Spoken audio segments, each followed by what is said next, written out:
Napasakamay ng mga otoridad ang nakatalang top 2 most wanted persons sa bayan ng Aringay matapos maaresto ng PNP sa Barangay Poblasyon, Aringay, La Union.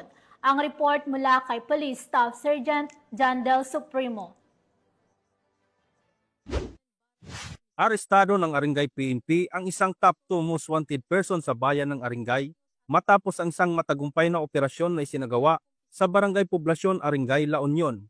Pinangunahan ng Aringay Municipal Police Station ang operasyon sa ilalim ng Man Charlie, katuwang ang RID Pro 1, 2nd PMFC, Maritime Law Enforcement Team, PIU at La Union PIDMU. Kinilala ni Police Captain Hener V. De La Cruz, officer in charge ng Aringay Municipal Police Station, ang akusado sa alias na Sandro, 21 anyos, isang mangingisda at residente ng Barangay Santa Rita West ng nasabing bayan.